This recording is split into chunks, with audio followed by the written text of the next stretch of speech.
Setelah bercerai, aku hidup di sebuah kontrakan kumuh dan mulai bekerja lembur untuk memenuhi kebutuhanku.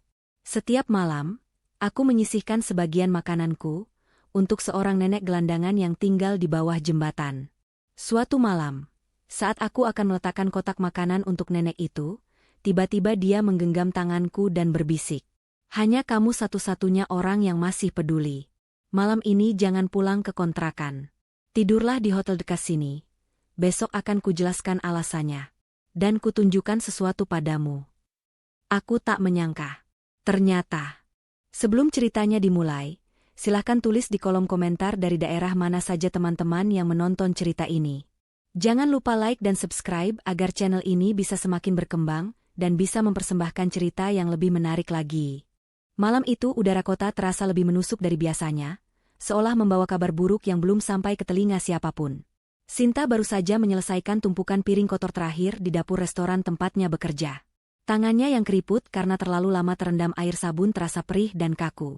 Bau sisa makanan dan lemak yang menempel di pakaiannya sudah menjadi aroma tubuhnya sehari-hari selama 3 bulan terakhir ini. Pemilik restoran, seorang pria parubaya yang galak, berteriak dari depan agar semua karyawan segera pulang karena ia ingin menutup gerai.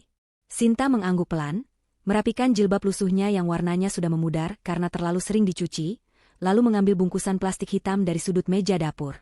Itu adalah jatah makan malamnya, nasi sisa yang masih layak makan beserta lauk yang tidak terjual hari ini.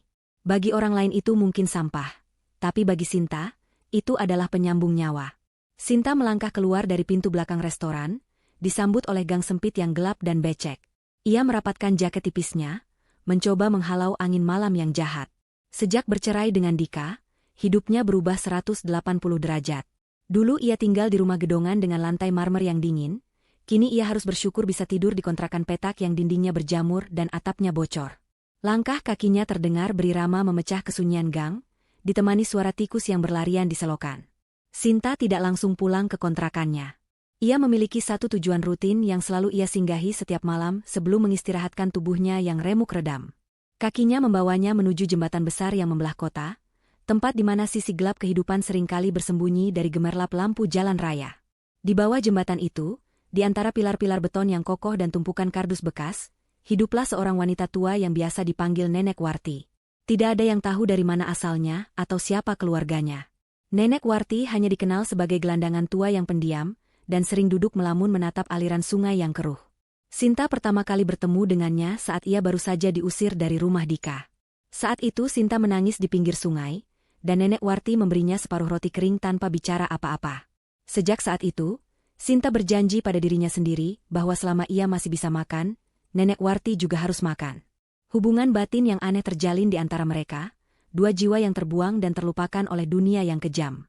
Sinta menuruni jalan setapak yang licin menuju kolong jembatan. Ia melihat sosok ringkih itu sedang duduk meringkuk di atas tumpukan koran bekas, memeluk lututnya sendiri untuk mencari kehangatan. Sinta tersenyum getir, hatinya selalu terasa nyeri melihat pemandangan itu. Ia mempercepat langkahnya dan menyapa dengan suara lembut, agar tidak mengagetkan wanita tua itu. Nenek Warti menoleh, wajahnya yang penuh kerutan tanpa lelah namun matanya selalu memancarkan ketenangan yang tidak biasa. Sinta duduk di sebelahnya tanpa rasa jijik sedikitpun, meskipun tempat itu berbau apek dan lembab. Ia membuka bungkusan plastik yang dibawanya, aroma nasi hangat dan ayam goreng sisa restoran menyeruak, sedikit menyamarkan bau sungai yang tidak sedap. Sinta membagi makanan itu menjadi 2 porsi di atas kertas minyak, satu untuknya dan satu lagi yang lebih besar untuk Nenek Warti. Sambil makan, Sinta mulai bercerita seperti biasanya. Ia menjadikan Nenek Warti sebagai tempat sampah bagi segala keluh kesahnya, karena ia tidak memiliki siapa-siapa lagi di dunia ini. Orang tuanya sudah lama meninggal, dan teman-temannya menjauh sejak ia menikah dengan Dika yang posesif, lalu semakin menghilang saat ia jatuh miskin. Sinta bercerita tentang kakinya yang sakit karena berdiri 10 jam tanpa henti, tentang pelanggan restoran yang memarahinya hanya karena ia lambat membersihkan meja, dan tentang bayang-bayang masa lalunya yang masih menghantui. Ia menceritakan kembali betapa sakitnya saat Dika melempar koper pakaiannya ke halaman rumah sambil berteriak, bahwa Sinta adalah wanita yang memalukan. Dika menceraikannya hanya karena Sinta menolak untuk melepas hijabnya, dan menolak tampil terbuka di acara-acara bisnis Dika. Bagi Dika, istri adalah pajangan, dan Sinta dianggap pajangan yang tidak menarik dan kuno. Sinta menelan nasinya dengan susah payah saat teringat wajah Fani, wanita yang kini menggantikan posisinya. Fanny adalah segalanya yang diinginkan Dika. Wanita itu cantik, modis, terbuka, dan berasal dari lingkaran sosialita yang sama dengan Dika. Fanny sering datang ke restoran tempat Sinta bekerja hanya untuk memamerkan tas barunya, atau sekadar memberi tip recehan dengan tatapan merendahkan. Sinta menceritakan semua itu pada Nenek Warti dengan suara bergetar. Ia merasa tidak adil. Ia sudah berusaha menjadi istri yang patuh dan berbakti selama 5 tahun pernikahan mereka, melayani Dika dengan sepenuh hati, memasakkan makanan kesukaannya, dan menjaga rumahnya tetap rapi. Namun semua itu tidak ada artinya di mata Dika jika dibandingkan dengan kemewahan duniawi dan gengsi semata. Sinta merasa seperti sampah yang dibuang begitu saja setelah habis manisnya. Nenek Warti mendengarkan dengan seksama, matanya menatap lekat wajah Sinta yang diterangi lampu jalan remang-remang dari atas jembatan. Biasanya Nenek Warti hanya mengangguk atau bergumam pelan, tapi malam ini ada yang berbeda dari sorot matanya.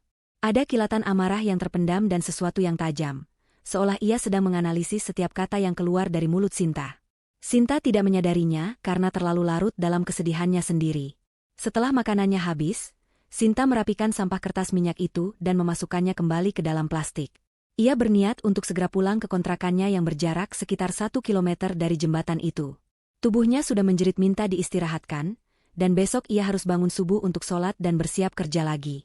Sinta bangkit berdiri, menepuk-nepuk rok panjangnya yang kotor terkena debu tanah. Saat Sinta hendak berpamitan dan membalikkan badan, tiba-tiba tangan keriput Nenek Warti mencengkeram pergelangan tangannya dengan kekuatan yang mengejutkan. Sinta terperanjat. Ia menoleh dan melihat Nenek Warti sudah berdiri tegak di hadapannya. Postur tubuhnya yang biasanya bungkuk kini tampak lurus dan kokoh. Tatapan matanya yang biasanya sayu kini tajam menusuk, memancarkan kewibawaan yang membuat bulu kuduk Sinta meremang. Sinta bingung dan sedikit takut, mengira Nenek Warti sedang sakit atau kesurupan. Ia mencoba melepaskan tangannya, tapi cengkeraman itu terlalu kuat. Nenek Warti mendekatkan wajahnya ke wajah Sinta, dan untuk pertama kalinya, Sinta mencium aroma samar yang bukan bau sampah, melainkan wangi melati yang sangat tipis namun elegan keluar dari balik baju lusuh wanita tua itu. Nenek Warti berbisik dengan suara yang jelas, tegas, dan dingin, sangat berbeda dengan suara seraknya yang biasa. Ia mengatakan bahwa Sinta adalah satu-satunya orang yang masih memiliki hati nurani di kota yang busuk ini. Kata-kata selanjutnya membuat jantung Sinta berhenti berdetak sesaat. Nenek Warti melarang keras Sinta untuk pulang ke kontrakannya malam ini. Ia mengatakan hal itu bukan sebagai saran, melainkan sebagai perintah mutlak. Sinta mencoba membantah, mengatakan bahwa ia butuh istirahat dan tidak punya uang untuk pergi ke tempat lain. Namun Nenek Warti memotong ucapannya dengan cepat. Wanita tua itu merogoh saku bajunya yang sobek, dan mengeluarkan sebuah kartu magnetik berwarna emas mengkilap. Itu adalah kunci kamar hotel. Sinta mengenali logo di kartu itu, logo Hotel Bintang 5 yang menjulang tinggi tepat di samping jembatan tempat mereka berdiri. Sinta menatap kartu itu dan wajah Nenek Warti bergantian dengan tatapan tidak percaya. Bagaimana mungkin seorang gelandangan memiliki kunci kamar hotel termewah di kota ini? Berbagai pertanyaan berkecamuk di kepalanya. Apakah Nenek Warti mencurinya? Apakah ini jebakan? Nenek Warti seolah bisa membaca pikiran Sinta. Ia menekan kartu itu ke telapak tangan Sinta dan menutup jari-jari Sinta agar menggenggamnya erat. Ia berkata bahwa ia tidak mencuri dan tidak ada waktu untuk menjelaskan semuanya sekarang. Nenek Warti menegaskan bahwa nyawa Sinta sedang dalam bahaya besar jika ia nekat pulang ke kontrakannya. Kalimat itu terdengar sangat serius dan tidak main-main. Sinta merasakan ketulusan sekaligus ancaman yang nyata dari nada bicara Nenek Warti. Wanita tua itu kembali berbisik agar Sinta segera pergi ke lobi hotel sekarang juga, menunjukkan kartu itu pada resepsionis, dan masuk ke kamar yang tertera di sana tanpa banyak bertanya. Keraguan masih menyelimuti hati Sinta, tapi instingnya mengatakan bahwa ia harus menuruti kata-kata wanita tua ini.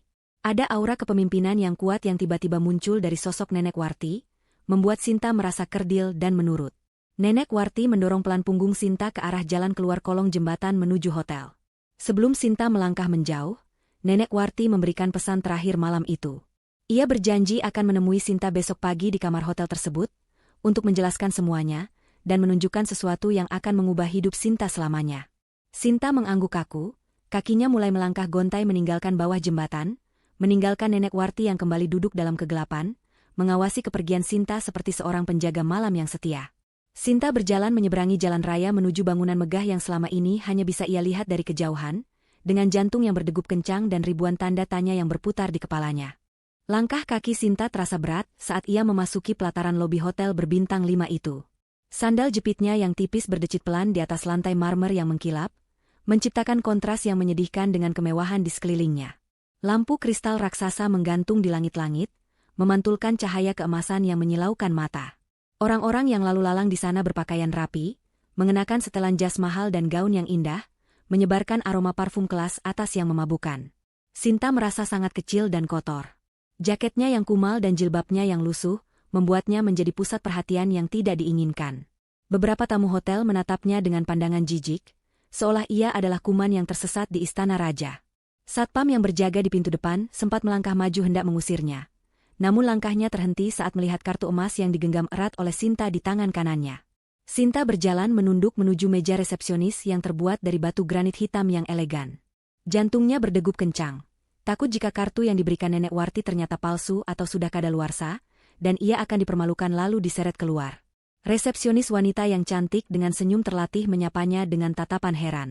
Sinta tidak berani berkata apa-apa, ia hanya meletakkan kartu akses berwarna emas itu di atas meja. Reaksi resepsionis itu sungguh di luar dugaan Sinta. Begitu melihat kartu tersebut, matanya membelalak kaget, lalu sikap tubuhnya berubah seketika menjadi sangat hormat, bahkan sedikit gemetar.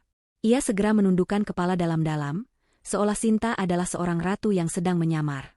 Tanpa meminta identitas atau uang deposit seperti prosedur biasanya, resepsionis itu langsung memanggil seorang manajer yang kemudian mengantar Sinta menuju lift khusus VIP.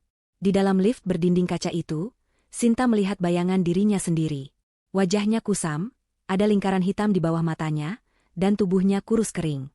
Ia bertanya-tanya dalam hati, sihir apa yang dimiliki Nenek Warti hingga kartu itu bisa membuatnya diperlakukan bak raja. Sang manajer yang mengantarnya tidak banyak bicara, hanya tersenyum sopan dan mempersilakan Sinta masuk ke sebuah suite mewah di lantai paling atas. Begitu pintu kamar dibuka, Sinta ternganga. Kamar itu lebih besar dari seluruh rumah kontrakan yang ia tempati. Ada ruang tamu dengan sofa kulit empuk, tempat tidur berukuran besar dengan spray sutra putih bersih, dan jendela kaca raksasa yang menyajikan pemandangan seluruh kota dari ketinggian. Sinta ditinggalkan sendirian di sana dalam keheningan yang mewah. Ia tidak berani menyentuh apapun, takut mengotori perabotan mahal itu dengan tangannya yang kasar.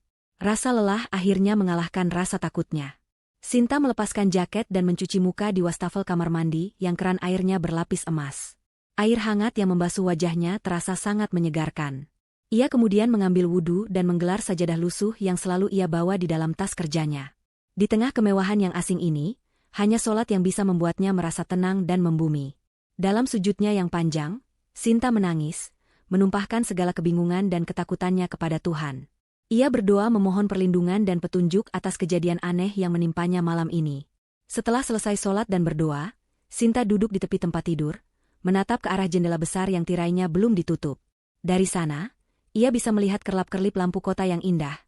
Namun pandangannya tertuju pada satu titik gelap di seberang jembatan, area pemukiman kumuh tempat kontrakannya berada. Jam dinding digital di nakas menunjukkan pukul 2 dini hari. Sinta baru saja akan memejamkan mata ketika tiba-tiba ia mendengar suara sirine yang meraung-raung dari kejauhan. Suaranya semakin lama semakin dekat dan banyak. Sinta beranjak dari tempat tidur dan berjalan mendekati jendela kaca. Jantungnya seakan berhenti berdetak saat melihat nyala api merah yang membumbung tinggi di kejauhan, tepat di lokasi pemukiman pada tempat ia tinggal. Api itu tampak menari-nari dengan ganas, melahap bangunan-bangunan semi permanen yang terbuat dari kayu dan triplek dengan sangat cepat. Sinta menempelkan telapak tangannya ke kaca jendela yang dingin, matanya terbelalak ngeri. Ia mengenali lokasi titik api itu. Itu adalah deretan kontrakan tempat ia tinggal. Lebih spesifik lagi, api itu tampak berasal dari petak kontrakannya sendiri, sebelum menyebar ke bangunan di sebelahnya. Tubuh Sinta gemetar hebat. Jika ia pulang malam ini seperti biasanya, saat ini ia pasti sudah terjebak di dalam sana, terpanggang hidup-hidup dalam tidurnya. Kata-kata Nenek Warti kembali terngiang di telinganya, peringatan keras agar tidak pulang karena nyawanya dalam bahaya. Ternyata itu bukan sekadar bualan orang tua pikun. Nenek Warti tahu sesuatu akan terjadi. Sinta merasa mual membayangkan nasibnya jika ia tidak menuruti perintah wanita tua itu. Di bawah sana, di jalan raya dekat lokasi kebakaran, Sinta melihat mobil pemadam kebakaran mulai berdatangan, menyemprotkan air ke arah api yang mengamuk. Namun, perhatian Sinta teralihkan oleh sebuah mobil sedan hitam mewah yang terparkir agak jauh dari kerumunan, di tempat yang cukup gelap namun masih bisa terlihat dari ketinggian hotel tempat Sinta berada. Sinta menyipitkan matanya, mencoba memfokuskan pandangan. Ia sangat mengenali mobil itu. Itu adalah mobil milik Dika, mantan suaminya. Sinta sering mencuci mobil itu dulu setiap pagi. Ia melihat sosok pria berdiri di samping mobil, bersandar santai sambil merokok, menatap ke arah kebakaran dengan tenang. Meskipun jaraknya jauh, Sinta bisa merasakan aura kepuasan dari postur tubuh pria itu. Itu adalah Dika. Sinta yakin 100%. Tidak ada alasan bagi Dika untuk berada di daerah kumuh itu jam 2 pagi kecuali ia memiliki tujuan tertentu. Seketika, potongan-potongan teka-teki itu menyatu dalam benak Sinta dengan mengerikan. Kebakaran ini bukan kecelakaan. Kebakaran ini disengaja. Dika membakar kontrakannya untuk membunuhnya. Mantan suaminya itu menginginkan kematiannya. Air mata Sinta menetes tanpa ia sadari. Bukan karena sedih, tapi karena rasa ngeri dan sakit hati yang teramat sangat. Ia tahu Dika membencinya, tapi ia tidak pernah menyangka Dika sekejam itu hingga sanggup melakukan pembunuhan. Dika mungkin berpikir Sinta masih menuntut pembagian harta Gonogini yang selama ini ditahan oleh Dika, atau mungkin Fani merasa terancam dengan keberadaan Sinta yang masih hidup di kota yang sama. Apapun alasannya, Dika telah memutuskan untuk melenyapkan Sinta dari muka bumi malam ini. Sinta melihat Dika membuang puntung rokoknya ke tanah, lalu masuk ke dalam mobil dan melaju pergi meninggalkan lokasi kejadian, meninggalkan api yang masih berkobar menghancurkan tempat tinggal Sinta dan tetangga-tetangganya yang tidak berdosa. Kaki Sinta lemas, ia merosot duduk di lantai karpet yang tebal sambil memeluk lutut. Ia merasa seperti sedang menyaksikan kematiannya sendiri. Secara teknis, bagi Dika dan dunia luar, Sinta yang tinggal di kontrakan itu mungkin dianggap sudah mati malam ini. Semua barang-barangnya, baju-bajunya, dan foto-foto kenangannya pasti sudah hangus menjadi abu. Identitas lamanya sebagai janda miskin yang tertindas ikut terbakar bersama rumah itu. Di dalam kamar hotel mewah yang sunyi ini, Sinta merasakan sebuah kematian dan kelahiran kembali secara bersamaan. Rasa takutnya perlahan berubah menjadi sesuatu yang lain, sesuatu yang lebih dingin dan keras. Ia menyadari bahwa ia berhutang nyawa pada Nenek Warti. Tanpa wanita tua itu, Sinta hanyalah seonggok jenazah hangus yang akan ditemukan besok pagi. Sinta tidak bisa tidur lagi malam itu. Ia terus duduk di depan jendela, menatap sisa-sisa asap yang mengepul hingga matahari terbit di ufuk timur. Cahaya pagi perlahan menyinari wajahnya yang pucat namun, matanya kini memancarkan tekad yang baru. Ia bukan lagi Sinta yang lemah dan pasrah yang selalu menangis di bawah jembatan. Malam ini, kepolosannya telah direnggut paksa oleh kekejaman Dika. Sinta bersumpah dalam hati, demi Tuhan yang telah menyelamatkannya, ia tidak akan membiarkan kejahatan Dika dan Fani berlalu begitu saja. Ia akan mencari tahu siapa sebenarnya Nenek Warti, dan mengapa wanita itu menolongnya. Jika Tuhan memberinya kesempatan kedua untuk hidup, ia akan menggunakannya untuk menegakkan keadilan bagi dirinya sendiri. Sinta bangkit berdiri saat mendengar ketukan pintu kamar, ia menarik napas panjang, menghapus sisa air matanya, dan berjalan tegak untuk membuka pintu, siap menyambut takdir barunya. Matahari pagi menembus tirai jendela kamar hotel yang setengah terbuka, menyinari wajah Sinta yang masih sembab karena menangis semalaman. Ia tidak tidur sedetik pun setelah melihat pemandangan mengerikan itu. Pikirannya masih kacau, terombang-ambing antara rasa syukur karena selamat dan rasa ngeri membayangkan kekejaman Dika. Suara ketukan halus di pintu menyadarkannya dari lamunan panjang. Sinta tersentak kaget, jantungnya berpacu cepat. Ia ragu sejenak, takut jika yang datang adalah polisi yang membawa kabar buruk atau justru orang suruhan Dika yang mengetahui keberadaannya. Namun, suara bel yang lembut kembali terdengar, diikuti suara sopan seorang pria yang mengatakan layanan kamar. Sinta merapikan jilbab dan pakaiannya yang masih sama sejak kemarin malam, lalu dengan langkah hati-hati ia berjalan menuju pintu. Ia mengintip dari lubang kunci dan melihat dua orang pelayan berseragam rapi membawa troli makanan yang tertutup tudung perak. Sinta membuka pintu perlahan. Kedua pelayan itu menunduk hormat dan masuk tanpa banyak bicara, menata berbagai hidangan sarapan mewah di atas meja makan di ruang tengah suite tersebut.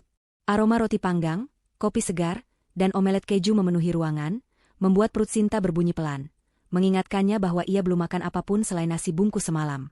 Namun, perhatian Sinta bukan tertuju pada makanan itu, melainkan pada sosok yang berjalan masuk perlahan di belakang para pelayan. Seorang wanita tua yang sangat anggun melangkah masuk dengan aura kewibawaan yang luar biasa. Wanita itu mengenakan kebaya sutra berwarna krem yang dipadukan dengan kain batik tulis berkualitas tinggi. Rambutnya yang memutih disanggul rapi dengan hiasan tusuk konde emas. Di lehernya melingkar kalung mutiara yang berkilau lembut, senada dengan anting-anting yang menghiasi telinganya. Wajahnya dipoles make-up tipis yang membuatnya terlihat segar dan berwibawa, jauh dari kesan renta. Sinta terpaku di tempatnya berdiri, merasa asing dan segan melihat tamu agung ini. Ia mengira wanita ini adalah manajer senior, atau pemilik hotel yang ingin memeriksa keadaan tamu VIP. Sinta menundukkan kepalanya, merasa malu dengan penampilannya yang gembel. Ia hendak menyapa dengan sopan, namun lidahnya keluh. Wanita tua itu memberi isyarat tangan pada para pelayan untuk keluar. Setelah pintu tertutup dan mereka hanya berdua di ruangan luas itu, wanita tua itu tersenyum hangat. Senyuman itu terasa sangat familiar di hati Sinta. Mata wanita itu menatap Sinta dengan sorot teduh namun tajam, sorot mata yang sama persis dengan yang dimiliki oleh gelandangan tua di bawah jembatan. Sinta terbelalak, menutup mulutnya dengan tangan karena kaget. Ia mencoba mencari sisa-sisa wajah nenek Warti yang kumal dan kotor pada wajah wanita elegan di hadapannya ini, dan ia menemukannya. Garis rahang yang tegas dan tahi lalat kecil di dekat dagu itu tidak bisa menipu. Wanita itu berjalan mendekat dan memegang bahu Sinta dengan lembut. Ia menyapa Sinta dengan suara aslinya yang berwibawa, menanyakan apakah Sinta tidur nyenyak semalam. Sinta masih belum bisa berkata-kata, otaknya berusaha keras memproses transformasi drastis di depan matanya. Bagaimana mungkin nenek gelandangan yang setiap malam memakan sisa nasi bungkus bersamanya, adalah wanita ningrat yang berdiri di hadapannya sekarang. Nenek Warti terkekeh pelan melihat kebingungan Sinta, lalu mempersilakan Sinta duduk di sofa. Ia menuangkan teh hangat ke dalam cangkir porselen dan menyodorkannya pada Sinta. Nenek Warti kemudian mulai menjelaskan semuanya dengan tenang, seolah ia sedang menceritakan dongeng sebelum tidur, padahal yang ia ceritakan adalah kenyataan hidup yang mencengangkan. Ia memperkenalkan dirinya sebagai Warti Prawira, pemilik tunggal dari grup Prawira, sebuah konglomerasi raksasa yang bergerak di bidang properti, perhotelan, dan pertambangan. Sinta hampir tersedak tehnya mendengar nama itu. Grup Prawira adalah legenda di dunia bisnis, perusahaan yang sering disebut-sebut di berita sebagai salah satu pilar ekonomi negara. Nenek Warti menjelaskan bahwa selama setahun terakhir, ia sengaja menyamar menjadi gelandangan di berbagai sudut kota untuk mencari ketulusan hati manusia. Ia merasa dikelilingi oleh orang-orang munafik, penjilat, dan kerabat yang hanya mengincar harta warisannya karena ia tidak memiliki anak kandung. Ia ingin tahu apakah masih ada manusia yang mau peduli pada orang tua miskin tanpa mengharapkan imbalan apapun. Dan selama berbulan-bulan penyamarannya di bawah jembatan itu, hanya Sinta satu-satunya orang yang konsisten datang, berbagi makanan, dan mendengarkan keluh kesahnya dengan tulus, meskipun Sinta sendiri hidup dalam kekurangan. Warti Prawira kemudian menceritakan tentang kejadian kebakaran semalam. Ia mengaku memiliki tim keamanan pribadi yang selalu mengawasinya dari kejauhan selama ia menyamar. Tim itulah yang melaporkan adanya 2 orang pria mencurigakan yang menyiramkan bensin di sekeliling kontrakan Sinta saat dini hari. Warti tahu bahwa itu adalah ulah Dika, karena tim intelijennya sudah lama menyelidiki latar belakang Sinta sejak Sinta mulai dekat dengannya. Warti sengaja tidak mencegah kebakaran itu terjadi, tapi ia memastikan Sinta selamat. Ia membiarkan rumah itu terbakar, agar Dika mengira rencananya berhasil. Dengan begitu, Dika akan merasa aman dan lengah, menganggap Sinta sudah tiada dan tidak akan lagi menjadi duri dalam daging bagi kehidupan barunya bersama Fani. Ini adalah strategi perang, kata Warti dengan nada dingin yang membuat Sinta merinding. Sinta mendengarkan dengan air mata yang kembali mengalir. Ia merasa bersyukur luar biasa karena Tuhan mengirimkan malaikat penolong dalam wujud yang tidak terduga. Namun, ia juga merasa rendah diri. Ia bertanya mengapa orang sehebat Ibu Warti mau repot-repot menyelamatkan janda miskin sepertinya. Warti menatap Sinta tajam, lalu meletakkan sebuah dokumen tebal di atas meja marmer di hadapan mereka. Ia berkata bahwa ia tidak hanya ingin menyelamatkan Sinta, tapi ia ingin mengangkat derajat Sinta. Warti mengatakan bahwa ia sudah tua dan butuh penerus yang memiliki hati emas, bukan serigala berbulu domba seperti kerabat-kerabatnya. Ia menawarkan Sinta untuk menjadi cucu angkatnya sekaligus pewaris tunggal kekayaannya, dengan satu syarat utama, Sinta harus siap dididik menjadi wanita kuat yang tidak bisa diinjak-injak lagi, dan Sinta harus bersedia menggunakan kekuatan barunya untuk memberi pelajaran pada Dika dan Fani. Tawaran itu terdengar seperti mimpi di siang bolong. Sinta menatap dokumen itu dengan tangan gemetar. Di sana tertulis surat adopsi legal dan surat kuasa penuh atas beberapa aset perusahaan. Keraguan sempat menyelinap di hati Sinta. Ia bukan orang jahat, ia tidak pernah berniat membalas dendam. Namun, bayangan api yang melahap kontrakannya, wajah Dika yang tersenyum puas di samping mobil mewahnya, dan penghinaan Fani yang selama ini ia terima, membakar semangat baru di dadanya. Kejahatan yang dibiarkan hanya akan melahirkan kejahatan baru. Dika hampir membunuhnya, dan hukum mungkin tidak bisa menyentuhnya karena kurang bukti. Sinta menyadari bahwa ini adalah jalan yang Tuhan buka untuknya. Ia menatap mata Warti Prawira dalam-dalam, melihat harapan dan keyakinan di sana. Dengan napas panjang yang mantap, Sinta mengangguk. Ia menerima tawaran itu. Ia siap membuang Sinta yang lama, Sinta yang lemah dan cengeng, untuk kemudian lahir kembali menjadi sosok baru yang akan membuat Dika menyesal seumur hidupnya. Berita tentang kebakaran hebat di pemukiman kumuh pinggir kota menjadi headline berita pagi di televisi lokal. Kamera menyorot puing-puing bangunan yang masih berasap, sisa-sisa kehidupan yang hangus menjadi arang. Reporter di lapangan melaporkan bahwa diduga ada korban jiwa yang terjebak di dalam salah satu petak kontrakan, mengingat api menyebar begitu cepat di tengah malam saat penghuni sedang terlelap. Nama Sinta disebut sebagai salah satu penghuni yang belum ditemukan dan diduga kuat tewas terbakar, karena tidak ada saksi yang melihatnya keluar. Di sebuah rumah mewah di kawasan elit, Dika menonton berita itu sambil menikmati sarapan paginya dengan senyum lebar yang tidak bisa ia sembunyikan. Ia merasa beban berat di pundaknya telah terangkat. Tidak ada lagi mantan istri yang miskin yang bisa merusak citranya. Tidak ada lagi tuntutan harta gono gini yang mengancam likuiditas perusahaannya yang sedang goyah. Fanny, yang duduk di sebelahnya, ikut tersenyum sinis sambil memoles kuteks merah di kukunya, berkomentar bahwa akhirnya, sampah, itu terbakar habis dan tidak akan mengganggu hidup mereka lagi. Sementara Dika dan Fanny merayakan kemenangan semu mereka, di sebuah ruangan tertutup di penthouse milik grup Prawira, Sinta sedang menatap layar televisi raksasa yang menayangkan berita yang sama. Ia melihat foto lamanya, foto pasca pernikahan yang kusam, terpampang di layar kaca dengan tulisan, diduga tewas. Perasaan Sinta campur aduk. Ada rasa sedih melihat kematian dirinya sendiri, seolah Sinta yang lama benar-benar sudah meninggal dunia. Namun di sisi lain, ia merasa bebas. Identitas lamanya sebagai korban telah musnah dimakan api. Kini, ia adalah kertas putih yang siap ditulis ulang. Warti Prawira mematikan televisi dengan remote control, lalu menatap Sinta dengan serius. Ia berkata bahwa mulai detik ini, Sinta harus melupakan masa lalunya. Warti memberinya nama baru untuk identitas publiknya nanti. Madam Luna, seorang investor misterius keponakan jauh Warti Prawira yang baru pulang dari luar negeri. Transformasi pun dimulai hari itu juga. Warti tidak main-main dengan ucapannya. Ia mendatangkan tim ahli terbaik ke penthouse tersebut. Ada ahli tata rias, desainer busana muslim ternama, pelatih kepribadian, hingga konsultan bisnis senior. Sinta, yang terbiasa bekerja kasar mencuci piring, kini harus menjalani jadwal pelatihan yang sangat padat dan menyiksa secara mental. Fisiknya dirawat secara intensif. Kulitnya yang kusam dan kasar akibat paparan matahari dan sabun cuci piring, mulai mendapatkan perawatan spa kelas dunia setiap hari. Wajahnya yang tirus mulai berisi dan bercahaya berkat nutrisi yang tepat. Gigi dan senyumnya diperbaiki. Namun, perubahan fisik hanyalah bagian kecil dari transformasi ini. Tantangan terbesar bagi Sinta adalah mengubah pola pikir dan sikap tubuhnya.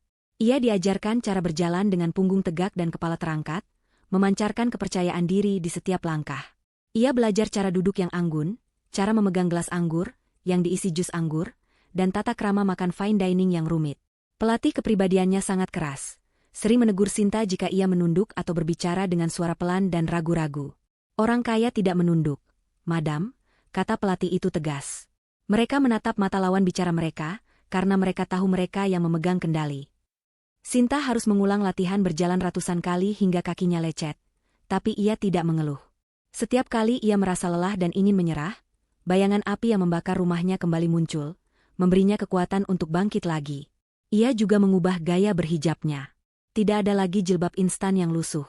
Desainer busana merancang gaya hijab modern yang elegan, menggunakan kain sutra dan pashmina branded yang dililit dengan gaya turban atau gaya modis lainnya yang menonjolkan leher jenjang dan anting berlian, namun tetap menutup aurat dengan sopan dan berkelas. Di sela-sela perawatan fisik, Sinta digempur dengan pelajaran bisnis. Warti Prawira sendiri yang menjadi mentor utamanya. Setiap malam, mereka duduk di ruang kerja, membedah laporan keuangan perusahaan Dika. Sinta belajar membaca neraca, memahami arus kas, dan strategi akuisisi. Awalnya Sinta pusing melihat angka-angka itu, tapi perlahan ia mulai mengerti. Ia baru tahu bahwa perusahaan Dika sebenarnya sedang diambang kebangkrutan. Dika memiliki hutang yang sangat besar kepada bank dan beberapa vendor, karena gaya hidup Fanny yang boros, dan keputusan bisnis Dika yang ceroboh. Perusahaan Dika hanya terlihat sukses di luar, tapi dalamnya keropos. Warti menjelaskan bahwa Dika sedang mencari investor besar untuk menyelamatkan kapalnya yang karam. Inilah celah yang akan mereka masuki. Sinta harus menjadi Madam Luna. Investor penyelamat yang sebenarnya adalah malaikat pencabut nyawa bagi bisnis Dika. Sinta belajar dengan cepat. Kecerdasannya yang selama ini terpendam karena kemiskinan dan tekanan pernikahan mulai bersinar. Ia menghafal semua detail tentang proyek-proyek Dika, kelemahan manajerialnya, dan bahkan skandal-skandal kecil yang bisa dimanfaatkan. Sinta belajar berbicara dengan bahasa bisnis yang lugas, tajam, dan penuh strategi. Ia melatih intonasi suaranya agar terdengar dingin dan mengintimidasi, menghilangkan logat medok atau gaya bicara desa yang dulu sering diejek Dika. Ia berlatih di depan cermin berjam-jam, berbicara pada bayangannya sendiri, melatih tatapan mata yang bisa membuat lawan bicara merasa telanjang dan takut. 2 minggu berlalu. Hari peluncuran identitas baru Sinta pun tiba. Warti Prawira menyuruh Sinta bersiap di kamar gantinya. Sinta mengenakan setelan jas kerja wanita kutur berwarna hitam pekat dengan potongan yang sempurna membalut tubuhnya. Hijabnya berwarna emas tua berbahan satin, dililit rapi dan elegan. Wajahnya dipoles make-up bold dengan lipstik merah marun yang memberikan kesan tegas. Ia mengenakan kacamata hitam oversize dari merek ternama untuk menutupi sebagian matanya, menambah kesan misterius. Sinta berdiri di depan cermin besar setinggi plafon. Ia nyaris tidak mengenali wanita yang balas menatapnya itu. Wanita di cermin itu bukanlah Sinta si tukang cuci piring. Wanita itu tampak berkuasa, kaya raya, dan berbahaya. Warti masuk ke kamar ganti dan tersenyum puas melihat hasil karyanya. Ia menyerahkan sebuah tas tangan kulit buaya edisi terbatas kepada Sinta. Warti berkata bahwa hari ini adalah hari pertama perburuan dimulai. Sekretaris Dika baru saja mengirim proposal permohonan pertemuan dengan perwakilan grup Prawira. Warti sudah mengatur agar pertemuan itu dilakukan besok, di sebuah lokasi yang sangat spesifik yang dipilih sendiri oleh Sinta. Sinta mengambil tas itu, menatap bayangannya sekali lagi, lalu tersenyum tipis. Senyum itu bukan senyum manis Sinta yang dulu, melainkan senyum Madam Luna yang dingin dan penuh perhitungan. Ia sudah siap. Ia sudah siap untuk berdiri di hadapan Dika, bukan sebagai istri yang terbuang, tapi sebagai wanita yang memegang nasib mantan suaminya di ujung jarinya. Transformasi sang ratu telah sempurna, dan permainan balas dendam yang cantik akan segera dimulai. Angin sore berhembus kencang di area pemakaman umum Jeruk Purut, menerbangkan daun-daun kering yang berserakan di antara batu nisan. Langit berwarna abu-abu pekat, menandakan hujan deras akan segera turun.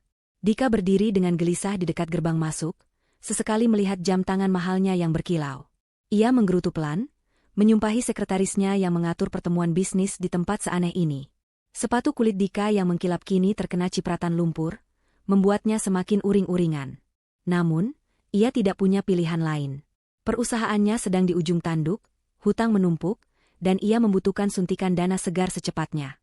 Investor misterius dari grup Prawira, yang konon bernama Madam Luna, adalah satu-satunya harapan terakhirnya. Kabarnya, wanita itu sangat eksentrik dan sulit ditemui, jadi jika Madam Luna meminta bertemu di kuburan sekalipun, Dika harus menuruti kemauannya demi uang triliunan rupiah yang dijanjikan. Sebuah mobil limusin hitam panjang perlahan memasuki area pemakaman, memecah keheningan tempat peristirahatan terakhir itu. Mobil itu berhenti tepat 10 meter di depan Dika. Seorang supir berseragam turun dan membukakan pintu penumpang belakang dengan gerakan sigap. Jantung Dika berdegup kencang. Ia segera merapikan jasnya dan memasang senyum terbaiknya, senyum palsu yang biasa ia gunakan untuk menipu klien. Dari dalam mobil, keluarlah sepasang kaki jenjang yang dibalut sepatu hak tinggi berwarna hitam. Sosok wanita itu kemudian berdiri tegak, memancarkan aura keanggunan yang mengintimidasi. Ia mengenakan terusan panjang berwarna hitam pekat yang membalut tubuhnya dengan sempurna, dipadu dengan coat tebal yang terlihat sangat mahal. Kepalanya tertutup hijab hitam bergaya turban modern, dan wajahnya separuh tertutup oleh kacamata hitam berukuran besar. Wanita itu, Madam Luna, berjalan mendekat dengan langkah pelan namun pasti. Ia tidak langsung menghampiri Dika, melainkan berhenti sejenak di depan sebuah gundukan tanah merah yang masih baru, gundukan tanah tanpa nisan nama yang merupakan kuburan massal bagi korban kebakaran yang tidak teridentifikasi. Dika menelan ludah, merasa bulu kuduknya meremang. Ia tahu betul kuburan siapa itu, atau setidaknya, siapa yang ia duga terkubur di sana. Itu adalah tempat di mana jasad-jasad korban kebakaran Kampung Kumuh dimakamkan secara massal oleh dinas sosial, termasuk mantan istrinya, Sinta. Dika merasa seolah sedang dipermainkan oleh nasib. Mengapa investor ini berhenti tepat di depan kuburan Sinta? Keringat dingin mulai mengalir di punggung Dika meskipun udara sore itu sangat dingin. Madam Luna akhirnya membalikkan badan dan menghadap Dika. Ia melangkah mendekat, aroma parfum melati yang mewah dan misterius menguar dari tubuhnya, menenggelamkan bau tanah basah di sekitar mereka. Dika merasa sesak napas sejenak, aroma itu mengingatkannya pada sesuatu yang samar di masa lalu, tapi kemewahan yang melekat pada wanita ini mengaburkan ingatannya. Sinta, di balik kacamata hitamnya, menatap tajam pria yang pernah ia cintai dan layani sepenuh hati itu. Ia melihat ketakutan dan ketamakan bercampur di mata Dika. Rasanya ingin sekali ia berteriak dan memukul wajah pria itu, tapi Sinta menahan dirinya sekuat tenaga. Ia bukan lagi Sinta yang cengeng. Ia adalah Madam Luna, wanita pebisnis yang dingin. Ia mengulurkan tangannya yang terbungkus sarung tangan kulit hitam setengah jari untuk bersalaman. Saat Dika menyambut uluran tangan itu, matanya terpaku pada jari manis Madam Luna. Di sana, melingkar sebuah cincin emas sederhana dengan mata batu kecil yang terlihat kuno dan tidak serasi dengan perhiasan berlian lain yang dipakainya. Mata Dika membelalak. Ia sangat mengenali cincin itu. Itu adalah cincin kawinnya dulu dengan Sinta, cincin murah yang ia beli saat mereka belum punya apa-apa, cincin yang ia paksa Sinta lepaskan dan ia buang ke tempat sampah saat ia mengusir wanita itu. Bagaimana mungkin cincin itu ada di jari wanita miliarder ini? Dika tergagap, wajahnya pucat pasi. Ia menunjuk cincin itu dengan jari gemetar, suaranya tercekat di tenggorokan. Sinta menyadari reaksi Dika. Ia tersenyum miring, sebuah senyuman yang penuh arti namun sulit ditebak. Dengan santai, ia memutar cincin itu di jarinya, seolah itu hanya aksesoris biasa. Sinta bertanya dengan nada datar dan dingin, apakah ada yang salah dengan penampilannya? Suaranya yang sudah ia latih terdengar lebih berat dan berwibawa, berbeda dengan suara Sinta yang lembut dan lirih. Dika berusaha menguasai dirinya. Ia berdeham canggung dan berkata bahwa cincin itu mengingatkannya pada seseorang yang sudah tiada. Sinta tertawa kecil, tawa yang kering dan tanpa emosi. Ia menjawab bahwa ia menemukan cincin itu di sebuah toko barang antik loak dan menyukainya karena bentuknya yang unik dan memiliki nilai sejarah kesedihan. Jawaban itu membuat Dika terdiam, merasa bodoh karena sempat berpikir macam-macam. Tentu saja, pikir Dika. Tidak mungkin Sinta yang miskin dan sudah jadi abu itu bangkit kembali menjadi konglomerat. Ini hanya kebetulan yang mengerikan. Pembicaraan bisnis pun dimulai di tengah gerimis yang mulai turun. Sinta tidak membiarkan Dika berbasa-basi terlalu lama. Ia langsung menohok ke inti permasalahan. Ia tahu perusahaan Dika butuh dana 50 miliar rupiah untuk menutup hutang jatuh tempo minggu depan. Dika terkejut karena Madam Luna tahu detail angka yang bahkan ia coba sembunyikan dalam laporan keuangannya. Sinta mengatakan bahwa grup Prawira bersedia mengucurkan dana 2 kali lipat dari yang dibutuhkan Dika, yaitu 100 miliar, dengan syarat Dika harus menandatangani kontrak investasi eksklusif dengan jaminan aset pribadi. Tawaran itu sangat menggiurkan, seperti air segar di padang pasir bagi Dika yang sedang kehausan. Tanpa berpikir panjang tentang resikonya, Dika langsung menyanggupi. Keserakahan telah menutupi akal sehatnya. Ia tidak sadar bahwa ia baru saja menyetujui untuk masuk ke dalam kandang singa. Madam Luna mengakhiri pertemuan itu dengan singkat. Ia tidak ingin berlama-lama berada di dekat Dika karena rasa jijik yang mulai memuncak di dadanya. Ia memberikan kartu nama asisten pribadinya kepada Dika dan menyuruhnya datang ke kantor pusat grup Prawira besok pagi untuk penandatanganan kontrak. Sebelum masuk kembali ke dalam mobil mewahnya, Sinta sempat menoleh sekali lagi ke arah gundukan tanah merah itu. Dalam hatinya ia berbisik selamat tinggal pada Sinta yang lama. Mulai hari ini, Sinta yang lemah benar-benar sudah mati dan terkubur di sana. Yang tersisa hanyalah Madam Luna yang siap menghancurkan hidup Dika perlahan-lahan. Mobil itu pun melaju pergi, meninggalkan Dika sendirian di tengah kuburan yang semakin gelap, tersenyum bodoh membayangkan uang 100 miliar yang akan segera masuk ke rekeningnya, tanpa menyadari bahwa itu adalah uang pelayat untuk kematian bisnisnya sendiri. Keesokan harinya, Dika melangkah masuk ke gedung pencakar langit milik grup Prawira dengan langkah penuh percaya diri. Ia mengenakan setelan jas terbaiknya, rambutnya disisir klimis, dan ia menyemprotkan parfum mahal berlebihan untuk menutupi kegugupannya. Gedung itu adalah simbol kekuasaan dan kekayaan yang selama ini ia idam-idamkan. Lantai marmer, dinding kaca, dan lukisan-lukisan abstrak bernilai miliaran rupiah menghiasi lobi utama. Dika merasa ia pantas berada di sini, menjadi bagian dari kaum elit. Ia diantar oleh seorang resepsionis cantik menuju ruang rapat di lantai teratas. Di sana, tim pengacara grup Prawira dan Madam Luna sudah menunggu. Ruangan itu terasa dingin, bukan hanya karena pendingin ruangan, tapi karena atmosfer ketegangan yang sengaja diciptakan. Madam Luna duduk di ujung meja panjang, membelakangi jendela kaca besar yang menampilkan panorama kota. Ia masih mengenakan kacamata hitamnya, menambah kesan misterius dan berjarak. Di hadapannya, tertumpuk dokumen kontrak yang cukup tebal. Sinta tidak banyak bicara, ia hanya mengangguk singkat saat Dika masuk. Ia membiarkan pengacaranya yang mengambil alih pembicaraan. Pengacara itu, seorang pria tua dengan wajah kaku, menjelaskan pasal-pasal dalam kontrak dengan suara monoton namun cepat. Dika, yang pikirannya sudah dipenuhi bayangan foya-foya dan pelunasan hutang, tidak terlalu menyimak detail penjelasan itu. Ia hanya mendengar poin-poin yang menguntungkan baginya. Suntikan dana 100 miliar, akses ke jaringan bisnis grup Prawira, dan kesempatan ekspansi ke luar negeri. Saat dokumen disodorkan ke hadapannya, Dika mengambil pena emas yang disediakan. Tangannya sedikit gemetar karena antusias. Pengacara itu mengingatkan Dika untuk membaca klausul tentang jaminan dan denda keterlambatan. Namun Dika, dengan arogansinya, hanya membaca sekilas.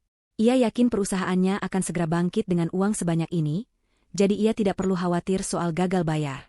Ia tidak melihat ada satu pasal kecil di halaman terakhir, dicetak dengan huruf yang sedikit lebih kecil dari yang lain. Pasal itu berbunyi, jika pihak kedua, Dika, gagal melakukan pembayaran cicilan pertama dalam waktu 1 bulan tepat sejak dana dicairkan, maka seluruh aset perusahaan dan aset pribadi yang terdaftar, termasuk rumah tinggal, kendaraan, dan tanah, akan otomatis beralih kepemilikan kepada pihak pertama, Grup Prawira, tanpa melalui proses pengadilan. Ini adalah jebakan maut yang disiapkan Sinta dan Ibu Warti dengan sangat teliti. Dengan senyum lebar, Dika membubuhkan tanda tangannya di atas materai. Suara goresan pena itu terdengar sangat keras di telinga Sinta, seperti suara vonis hukuman mati yang dijatuhkan sendiri oleh terhukum. Sinta menahan napas sejenak, lalu menghembuskannya perlahan. Ikan sudah memakan umpan.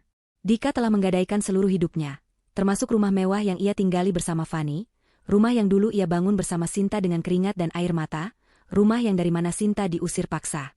Kini, rumah itu secara teknis sudah berada di bawah cengkeraman Sinta. Setelah penandatanganan selesai, Sinta berdiri dan menjabat tangan Dika sekilas. Tangannya dingin sedingin es. Ia mengucapkan selamat dengan nada datar, yang diartikan Dika sebagai profesionalisme, padahal itu adalah ucapan selamat datang di neraka. Sementara Dika sibuk dengan urusan kontrak, Fani sedang berada di surga duniawinya. Di sebuah pusat perbelanjaan paling mewah di ibu kota, Fani berjalan bak selebriti dikelilingi oleh asisten toko yang membawa kantong-kantong belanjaannya. Mendengar Dika akan mendapatkan suntikan dana besar, Fani langsung kalap. Ia membeli tas-tas branded seharga ratusan juta, sepatu hak tinggi edisi terbatas, dan perhiasan berlian. Fani merasa ia adalah ratu dunia. Ia bersikap kasar pada pelayan toko, memarahi mereka jika lambat melayani, atau jika tidak ada ukuran yang pas. Ia tidak tahu bahwa setiap gesekan kartu kreditnya sedang diawasi. Kartu kredit Fani sebenarnya sudah over limit, tapi Dika meminta bank untuk menaikkan limitnya sementara dengan jaminan kontrak investasi yang baru akan cair. Di kantornya, Sinta menerima laporan real-time tentang transaksi belanja Fani melalui tabletnya. Ia melihat deretan angka yang fantastis yang dihabiskan Fani dalam hitungan jam. Sinta tersenyum sinis. Ini bagian dari rencananya. Ibu Warti telah mengatur agar agen-agen keuangan grup Prawira mendekati butik-butik dan toko perhiasan tempat Fani berhutang. Sinta diam-diam membeli tagihan-tagihan hutang pribadi Fani. Dalam dunia bisnis bayangan, hutang adalah alat kontrol yang paling mematikan. Dengan membeli hutang-hutang itu, Sinta kini memegang kendali atas nasib Fani secara langsung. Jika Fani tidak bisa membayar, Sinta berhak menyita barang-barangnya atau bahkan menuntutnya secara pidana. Fani yang tidak sadar sedang masuk perangkap, terus berbelanja dengan riang. Ia bahkan menelepon teman-teman sosialitanya, mengajak mereka berpesta nanti malam untuk merayakan kesuksesan bisnis suaminya. Fani membual bahwa mereka baru saja mengakuisisi perusahaan besar, memutarbalikkan fakta bahwa sebenarnya perusahaan merekalah yang sedang digadaikan. Sinta melihat kebodohan Fani dari jauh dengan rasa kasihan yang tipis. Wanita itu benar-benar tidak punya otak, hanya nafsu duniawi. Dulu Sinta sering merasa minder dengan kecantikan dan kekayaan Fani, tapi sekarang Sinta sadar bahwa Fani hanyalah boneka plastik yang kosong. Tidak ada nilainya sama sekali. Sore harinya, dana investasi tahap pertama dicairkan ke rekening perusahaan Dika. Notifikasi masuknya uang miliaran rupiah membuat Dika bersorak kegirangan di ruang kerjanya. Ia langsung mentransfer sebagian uang itu untuk membayar hutang judi online-nya yang sudah menumpuk, dan sebagian lagi untuk membiayai gaya hidup Fani, mengabaikan pos-pos krusial perusahaan yang seharusnya ia selamatkan. Dika berpikir ia bisa memutar uang sisanya nanti. Kelalaian dan manajemen keuangan Dika yang buruk adalah senjata utama Sinta. Sinta tahu, dengan pola pikir Dika yang seperti ini, dalam waktu kurang dari sebulan uang 100 miliar itu akan menguap tanpa hasil, dan saat tanggal jatuh tempo tiba, Dika tidak akan punya 1 rupiah pun untuk membayar cicilan. Saat itulah, Sinta akan datang menagih semuanya. Malam itu, Sinta berdiri di balkon penthouse-nya, menatap ke arah distrik perumahan elit di kejauhan. Ia membayangkan Dika dan Fani sedang tertawa-tawa di atas penderitaan orang lain, merayakan kemenangan semu mereka dengan uang yang sebenarnya adalah tali gantungan leher mereka sendiri. Nikmatilah malam ini, Mas Dika, Mbak Fani, bisik Sinta pada angin malam. Makanlah yang enak, tidurlah yang nyenyak. Karena mulai besok, mimpi buruk kalian akan dimulai. Sinta memutar gelas jus anggurnya, matanya berkilat penuh tekad. Rencana tahap pertama berhasil dengan sempurna. Sekarang saatnya masuk ke tahap kedua. Teror psikologis untuk meruntuhkan mental mereka sebelum menghancurkan mereka secara finansial. Teror itu dimulai bukan dengan ledakan besar, melainkan dengan keheningan yang mencekam di dalam rumah mewah Dika. Seminggu setelah penandatanganan kontrak, Dika pulang larut malam dalam keadaan setengah mabuk. Ia merasa di atas angin, yakin bahwa uang perusahaan masih banyak dan ia bisa mengendalikan segalanya. Rumah besar itu sepi, para pembantu sudah tidur di paviliun belakang, dan Fani mungkin belum pulang dari pesta sosialitanya. Dika melangkah gontai menaiki tangga menuju kamar utama. Saat ia membuka pintu kamar, udara dingin langsung menyergap tengkuknya, padahal ia ingat betul pagi tadi ia mematikan pendingin ruangan sebelum berangkat. Dika meraba saklar lampu, namun lampu tidak menyala. Ia menggerutu kesal, mengira ada korsleting listrik. Dengan bantuan cahaya bulan yang masuk dari jendela, ia berjalan menuju tempat tidur. Langkahnya terhenti mendadak saat melihat sebuah kotak kayu kecil tergeletak rapi tepat di tengah bantalnya. Jantung Dika berdegup tak beraturan. Siapa yang berani masuk ke kamarnya dan meletakkan benda itu di sana? Kotak itu terlihat tua dan usang, terbuat dari kayu jati yang warnanya sudah memudar. Dika mendekat dengan waspada, rasa penasaran mengalahkan rasa takutnya. Ia membuka kotak itu perlahan. Bau amis yang menyengat langsung menusuk hidungnya, membuatnya mual seketika. Di dalam kotak itu, tergeletak sebuah tasbih kayu yang putus talinya, berlumuran cairan merah kental yang menyerupai darah. Dika mengenali tasbih itu. Itu adalah tasbih kesayangan Sinta, tasbih yang selalu melingkar di jari wanita itu setiap habis sholat. Dika ingat betul, pada malam ia mengusir Sinta, ia merampas tasbih itu dan melemparkannya ke tempat sampah di depan rumah karena risih mendengar suara, tik-tik, zikir Sinta saat ia sedang menonton televisi. Dika mundur beberapa langkah, kakinya menabrak nakas hingga vas bunga di atasnya jatuh dan pecah berantakan. Napasnya memburu. Bagaimana mungkin tasbih yang sudah dibuang ke tong sampah berbulan-bulan lalu bisa kembali ada di sini, di atas kasurnya, dengan kondisi mengerikan seperti ini? Cairan merah itu tampak masih basah, seolah baru saja disiramkan. Pikiran Dika langsung melayang pada kejadian kebakaran. Apakah ini pesan dari alam kubur? Apakah arwah Sinta gentayangan menuntut balas? Dika berlari ke kamar mandi, mencuci mukanya berkali-kali, berharap ini hanya halusinasi akibat alkohol. Namun saat ia kembali ke kamar, kotak itu masih ada di sana, menatapnya dengan diam. Rasa takut mulai merayapi kewarasan Dika. Ia merasa diawasi oleh ribuan mata tak terlihat dari setiap sudut gelap kamarnya. Keesokan harinya, teror itu semakin menjadi-jadi. Saat Dika sedang menyetir mobil menuju kantornya, sistem audio mobilnya yang canggih tiba-tiba menyala sendiri. Bukan lagu yang keluar, melainkan suara rekaman yang terdengar kresek-kresek namun jelas. Suara wanita menangis terseduh-seduh.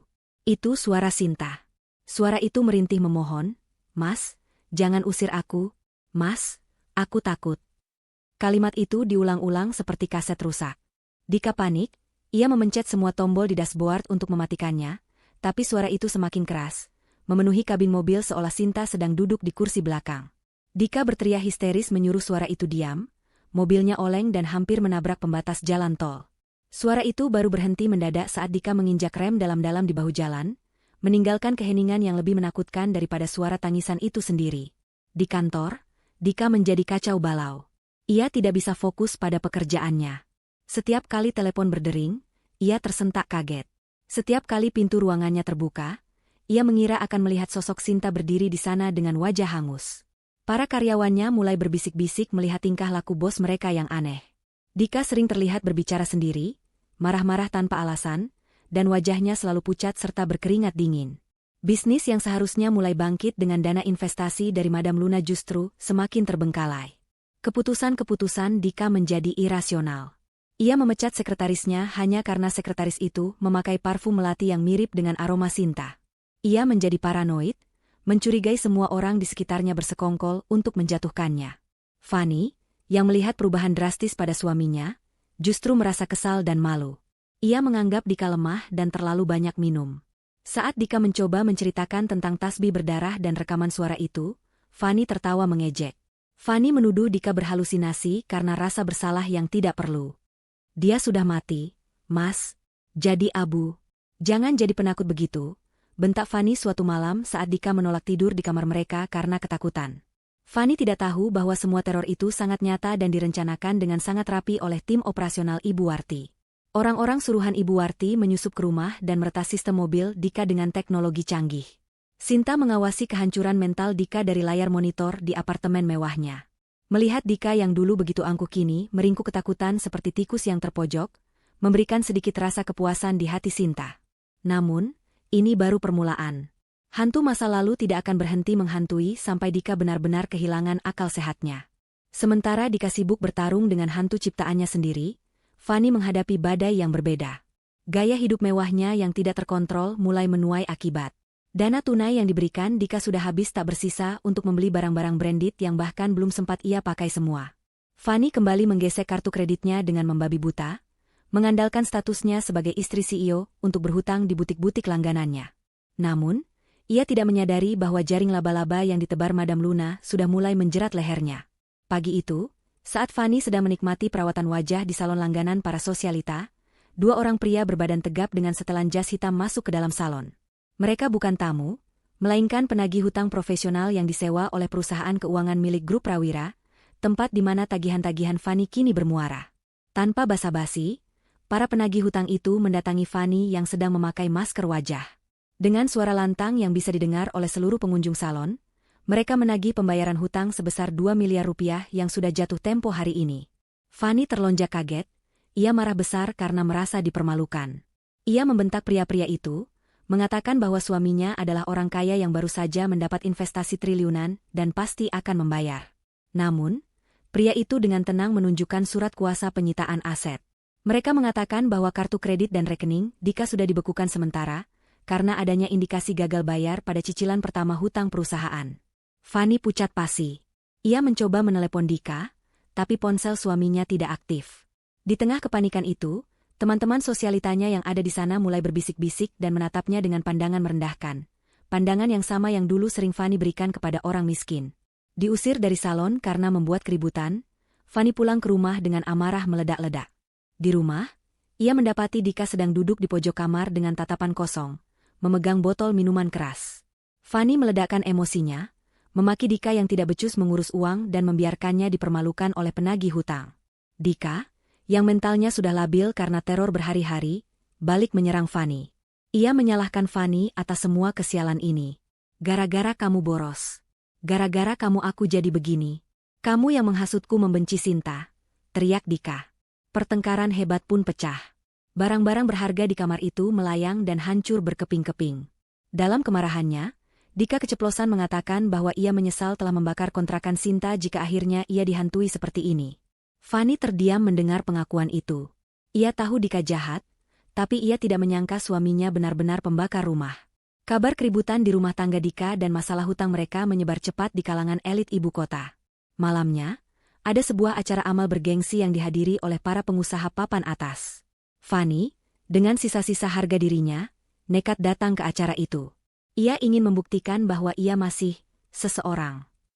Ia mengenakan gaun terbaiknya dan perhiasan berlian yang sebenarnya belum lunas. Namun, suasana pesta itu terasa dingin baginya. Orang-orang menjauh saat ia lewat, seolah kemiskinan adalah penyakit menular. Di tengah kerumunan itu, Fanny melihat sosok yang menjadi pusat perhatian malam itu. Madam Luna. Wanita misterius itu berdiri anggun dikelilingi oleh para konglomerat yang berebut ingin berbicara dengannya. Madam Luna mengenakan gaun malam berhijab berwarna merah marun yang memukau, memancarkan aura kekuasaan yang tak terbantahkan. Fanny, yang merasa putus asa, mencoba mendekati Madam Luna, berharap bisa meminjam uang atau meminta bantuan karena suaminya adalah mitra bisnis Madam Luna. Saat Fanny mendekat, Madam Luna berbalik perlahan. Di tangan Madam Luna ada segelas jus delima yang merah pekat.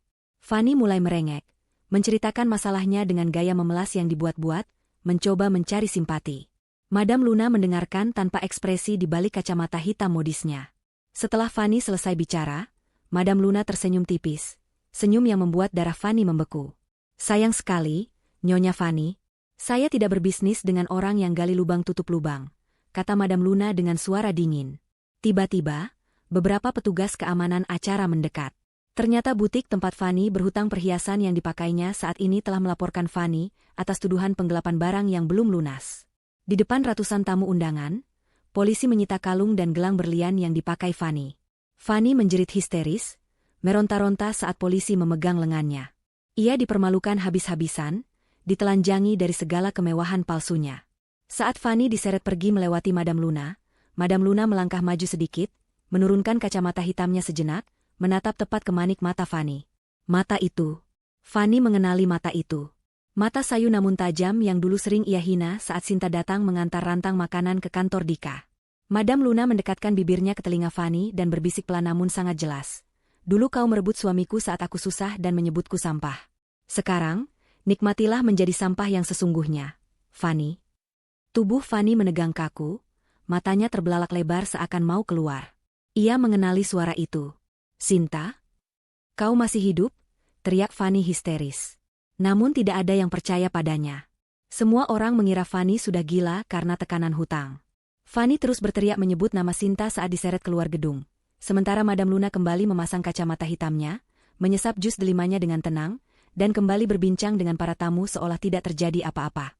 Malam itu, Fanny bukan hanya jatuh miskin, tapi ia juga kehilangan akal sehatnya karena kebenaran yang tidak bisa ia terima. Hari penghakiman itu akhirnya tiba tepat saat matahari berada di puncak kepala, memanggang kota dengan panas yang menyengat. Tepat 1 bulan sejak dana investasi dicairkan, jatuh tempo pembayaran cicilan pertama hutang Dika kepada grup Prawira harus dilunasi. Dika duduk di kursi kebesarannya di kantor yang kini terasa seperti peti mati kaca. Telepon di mejanya berdering tanpa henti, suara bising yang menandakan kehancuran kerajaannya. Dika tidak berani mengangkatnya. Ia tahu siapa yang menelepon. Itu adalah tim legal dari grup Prawira. Rekening perusahaan Dika kosong melompong. Uang 100 miliar yang ia banggakan itu telah menguap tak berbekas, habis dimakan gaya hidup, judi, dan keputusan bisnis bodoh yang ia ambil dalam kepanikan. Dika mencoba mengakses rekening pribadinya lewat laptop, namun layar monitor hanya menampilkan tulisan merah menyala, akses dibekukan. Tiba-tiba pintu ruangan Dika didobrak paksa dari luar. Sekelompok pria berseragam keamanan dengan logo grup Prawira masuk tanpa permisi, diikuti oleh tim pengacara yang membawa tumpukan dokumen penyitaan. Dika bangkit berdiri, mencoba mempertahankan sisa-sisa wibawanya yang sudah runtuh. Ia berteriak mengusir mereka, mengklaim bahwa ini adalah kantornya. Namun, ketua tim pengacara itu dengan tenang meletakkan selembar kertas di atas meja Dika. Itu adalah surat pengalihan hak milik. Sesuai kontrak yang ditandatangani Dika tanpa membacanya dengan teliti, kegagalan pembayaran cicilan pertama berarti Dika secara sukarela menyerahkan seluruh aset perusahaan dan aset pribadinya kepada investor. Detik ini juga, gedung ini, kursi yang didudukinya, bahkan mobil yang terparkir di bawah, bukan lagi miliknya. Dika telah menjadi gelandangan di dalam istananya sendiri. Dika diseret keluar dari gedung oleh petugas keamanan di hadapan seluruh karyawannya yang menonton dengan tatapan campur aduk antara kasihan dan puas. Dika meronta, berteriak bahwa ia mengenal pemilik grup Prawira. Ia berteriak memanggil nama Ibu Warti. Ia yakin wanita tua itu akan mengampuninya jika ia memohon langsung. Dengan sisa uang receh di saku celananya, Dika nekat menaiki taksi menuju kantor pusat grup Prawira. Pikirannya kacau balau, ia merasa ini semua pasti salah paham. Sesampainya di gedung pencakar langit yang megah itu, Dika berlari menuju resepsionis dengan penampilan berantakan, kemejanya keluar sebagian dan dasinya miring. Anehnya, resepsionis tidak menahannya. Mereka seolah sudah menunggu kedatangannya dan langsung mempersilakan Dika naik ke lantai teratas, ke ruang rapat utama CEO. Dika melangkah masuk ke dalam ruang rapat yang luas dan hening itu dengan napas memburu. Ruangan itu remang-remang, hanya diterangi lampu sorot yang mengarah ke sebuah kursi besar di ujung meja panjang. Kursi itu membelakangi pintu, sehingga Dika hanya bisa melihat sandaran tingginya. Dika langsung menjatuhkan dirinya berlutut di lantai yang dingin. Air matanya tumpah. Ia mulai meracau memohon ampun, mengira sosok yang duduk di kursi itu adalah Ibu Warti. Ia berjanji akan melakukan apa saja, menjadi budak sekalipun, asalkan hartanya tidak disita dan ia tidak dipenjara. Ia menangis terseduh-seduh, menceritakan betapa malangnya nasibnya, betapa ia ditipu oleh keadaan, tanpa sedikit pun menyadari kesalahan dirinya sendiri. Suara tawa kecil terdengar dari balik kursi itu. Bukan tawa tua yang serak, melainkan tawa wanita muda yang renyah namun tajam. Kursi CEO itu perlahan berputar menghadap Dika. Dika mendongakkan kepalanya, dan seketika itu juga napasnya tercekat di tenggorokan. Matanya melotot seakan hendak melompat keluar dari rongganya. Sosok yang duduk di sana bukanlah wanita tua. Itu adalah seorang wanita muda yang sangat cantik, mengenakan hijab sutra berwarna emas yang membingkai wajahnya yang bersinar. Tidak ada kacamata hitam yang menutupi wajahnya kali ini. Dika mengenal setiap inci wajah itu. Hidungnya, bibirnya, matanya. Itu adalah wajah yang pernah ia cium, wajah yang pernah ia bentak, wajah yang ia kira sudah hangus terbakar menjadi abu. Assalamualaikum, Mas Dika. Masih ingat dengan istri pembawa sial yang kau buang ini? Sapa wanita itu dengan suara lembut yang mematikan. Sinta duduk dengan anggun, menatap Dika yang membeku di lantai seperti melihat hantu. Otak Dika mengalami korsleting. Ia tidak bisa memproses kenyataan di depannya. Sinta masih hidup. Sinta adalah Madam Luna. Sinta adalah orang yang memegang kendali atas hidupnya selama ini. Semua teka-teki itu terjawab seketika. Teror hantu, tasbih berdarah, jebakan kontrak, semuanya adalah skenario yang disusun oleh wanita yang dulu ia anggap lemah dan bodoh. Dika mencoba berdiri, kakinya gemetar hebat. Ia menunjuk Sinta dengan tangan gemetar, mulutnya menganga tanpa suara. Sinta bangkit dari kursinya dan berjalan perlahan mendekati Dika. Bunyi sepatu hak tingginya menggema di ruangan sunyi itu, setiap langkahnya seperti detak jam kematian bagi Dika. Sinta berdiri menjulang di hadapan Dika yang masih berlutut. Ia menatap mantan suaminya dengan tatapan dingin, tanpa ada sisa cinta sedikitpun. Sinta berkata bahwa ia tidak membalas dendam, ia hanya mengembalikan apa yang Dika berikan. Dika memberikan penderitaan, maka ia menerima penderitaan. Dika memberikan kemiskinan, maka ia menerima kemiskinan. Dika mencoba membunuh, maka ia harus siap dibunuh secara hukum. Sinta memberitahu Dika bahwa permainan sudah selesai. Aset Dika sudah resmi menjadi milik Sinta di bawah naungan grup Prawira. Rumah, mobil, tanah, semuanya. Dika tidak memiliki apa-apa lagi di dunia ini selain baju yang melekat di badannya. Dika yang diliputi rasa putus asa dan amarah tiba-tiba menerjang maju, berniat mencekik Sinta. Namun belum sempat tangannya menyentuh ujung jilbab Sinta, dua orang pengawal pribadi yang bersembunyi di bayang-bayang ruangan langsung menyergap Dika dan membantingnya ke lantai. Wajah Dika terhimpit ke karpet. Ia mengerang kesakitan. Sinta tidak bergeming sedikitpun, ia hanya menatap datar. Ia kemudian menekan tombol interkom di meja rapat, dan mempersilakan tamu berikutnya masuk. Pintu ruangan terbuka lebar, dan masuklah beberapa orang petugas kepolisian berseragam lengkap membawa borgol. Sinta tersenyum tipis pada Dika yang meronta-ronta. Selamat menikmati sisa hidupmu di Hotel Prodeo, Mas. Itu balasan setimpal untuk orang yang mencoba membakar istrinya hidup-hidup. Dika diseret keluar dari gedung grup Prawira dengan tangan terborgol, disaksikan oleh puluhan wartawan yang sudah diundang oleh tim humas Sinta. Kilatan lampu kamera membutakan mata Dika, merekam momen kehancurannya untuk disiarkan ke seluruh negeri. Di kantor polisi, Dika tidak bisa mengelak lagi. Sinta menyerahkan bukti rekaman CCTV dari kamera tersembunyi tim keamanan Ibu Warti, yang merekam jelas detik-detik orang suruhan Dika menyiram bensin dan membakar kontrakan Sinta. Bukti transfer pembayaran dari Dika kepada para preman itu juga berhasil dilacak. Dengan bukti yang begitu kuat, ditambah dengan pasal berlapis tentang penipuan keuangan dan penggelapan pajak yang ditemukan dalam audit perusahaan Dika, nasib mantan suami jahat itu sudah tamat. Sidang pengadilan berjalan cepat. Hakim mengetuk palu vonis dengan tegas. Penjara seumur hidup atas percobaan pembunuhan berencana dan kejahatan korporasi tingkat tinggi. Dika pingsan di ruang sidang saat mendengar vonis itu, sementara Sinta yang duduk di kursi pengunjung barisan depan hanya mengucap syukur dalam hati. Ia tidak merasa gembira berlebihan, hanya rasa lega yang luar biasa karena keadilan akhirnya ditegakkan. Tidak ada lagi bayang-bayang ketakutan yang akan menghantuinya. Babak kelam dalam hidupnya telah ditutup rapat-rapat dengan gembok keadilan. Sementara itu, karma juga bekerja dengan cara yang ironis bagi Fani. Setelah jatuh miskin dan diusir dari rumah mewah yang disita Sinta, Fani tidak punya tempat tujuan. Teman-teman sosialitanya memblokir nomornya, tidak ada yang mau menampung wanita buronan hutang. Orang tua Fani di kampung juga menolak menerimanya, karena malu dengan berita yang beredar. Fani, yang dulu selalu menghina pekerjaan rendahan, kini terdampar di jalanan. Tanpa ijazah keahlian dan dengan catatan kriminal penggelapan barang mewah, tidak ada perusahaan yang mau mempekerjakan Fani. Akhirnya, demi menyambung hidup, Fani bekerja sebagai pencuci piring di sebuah warung makan tenda yang kotor di pinggir jalan, pekerjaan yang sama persis dengan yang dilakukan Sinta dulu. Setiap malam, tangan Fani yang dulu hanya menyentuh barang-barang branded kini melepuh terkena sabun colek murahan dan air kotor. Ia sering dimaki oleh pemilik warung karena kerjanya lambat. Suatu malam, Saat sedang mengelap meja, Fanny melihat tayangan televisi di warung itu. Di layar kaca, terlihat sosok Sinta yang anggun sedang diwawancarai sebagai wanita pengusaha paling inspiratif tahun ini. Sinta tampak bercahaya, berbicara tentang program sosial barunya. Fanny menatap layar itu dengan air mata bercucuran, meratapi nasibnya. Ia menyadari bahwa ia telah membuang berlian demi segenggam kerikil. Penyesalan itu datang terlambat dan menyakitkan. Menusuk hatinya setiap kali ia melihat kesuksesan wanita yang dulu ia injak-injak. Beberapa bulan kemudian, Sinta kembali ke tempat di mana semuanya bermula, bawah jembatan.